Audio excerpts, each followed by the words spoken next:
Good evening, my dollar bimbos. It is I, the villainous valuer of vintage volumes, vying for viewers once again. Here I am, and I got some books. Another 5 cheap books. So yeah, let's start at the top. This is just a random number 1. I thought it would, you buy a number 1, it means, in theory, yeah, you haven't missed anything. You can just jump right in. So, it looked interesting. You got a writer doing a thing, a creep in some sort of weird bondage-style mask, I guess. I don't know. But I gotta say, I didn't love it. It's kind of, it's very tropey. And that trope being writers writing about writers that write, because they don't have anything else to write about, because they're just writers. So it's a writer writing about a writer who writes things that are, that like mess up the character, and I guess he's trying to switch from horror to like romance, and so he keeps like creating these nice like romance novel settings and characters, and then just has weird horror shit happen to them every time. It always goes bad or whatever. And then at the same time, there's some weird serial killer going around killing people, and yeah, whatever. So it just felt a little too inside baseball, a writer writing about writing. You're like, yeah, we get it.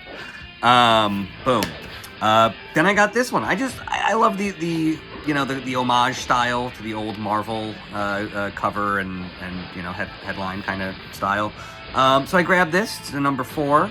Also, Vampire State Building. Hey, it's New York. Let's do it. Some New York shit. So I thought this was interesting, and I could totally understand why people like this comic. I'm kind of just jumping in on a number 4. I'm basically at the crescendo of what is most likely like the first real action for this arc. A building being doused with gasoline by the sprinklers having been hooked up to gasoline in an effort to destroy a bunch of vampires while also encircling the building in napalm to keep them in, right? And so there's a storm threatening to blow out the napalm. They don't have a way of igniting the gasoline. There are 2 people inside that want to ignite the gasoline but also don't want to die. It was a pretty good story. It handled action very well, but it did feel slightly generic. I don't know how to explain. Like, there are no like massive stylistic choices, both with the art and the writing. So it's good. Honestly, if I see this in a dollar bin, I'll probably buy it, but it's not something I'm necessarily going to seek out. Got this, Gotham City Monsters. I love the monster stuff. I was raised, on monster movies. I love the classic Universal stuff. Okay, so Gotham City Monsters. I enjoyed this. So I honestly have no idea where it fits in, right? This is, at some point, I guess Bane takes over most of Gotham. Like, what year is this? 2019, right? So this is just not a period, right? I guess this is New 52, right? Is that the gist of this? So yeah, I kind of swore off DC at the New 52.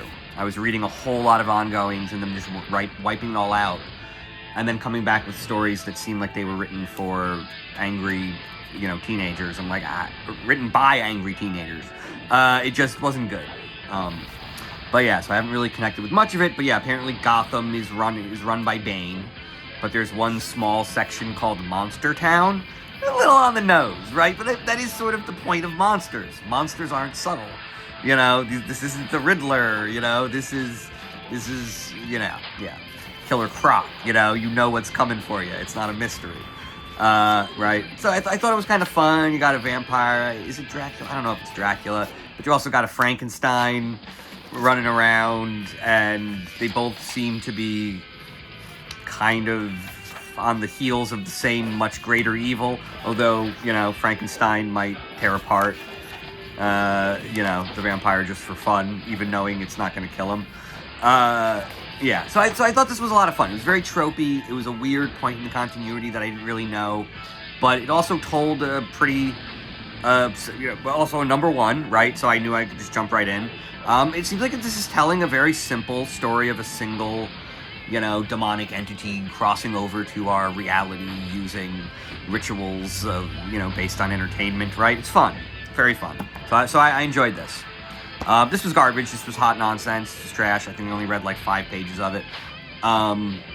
It was just terrible, right? It was just like, I don't know, you having Charles Xavier complain about intellectual property rights. You're like, no, you broke the character. That's not the character. There can't be a corporate version of something that's good, because corporations are inherently bad.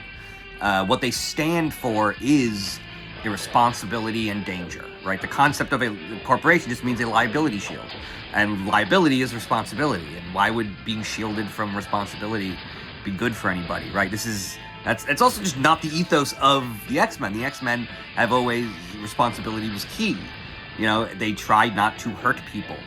They try to be responsible. The second you're operating behind a corporation, you've sort of violated the very tenets of the kind of morality that superheroes represent.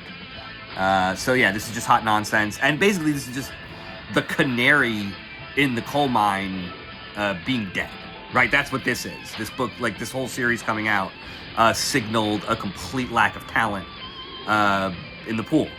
That they were just hiring grifters from the corporate side, from the publishing side, from the marketing side, and giving them writing jobs. And the only thing they can write about is publishing and grifting and marketing and bullshit. And so they just put those words in Charles Xavier's mouth. And it's like, nope, that doesn't work.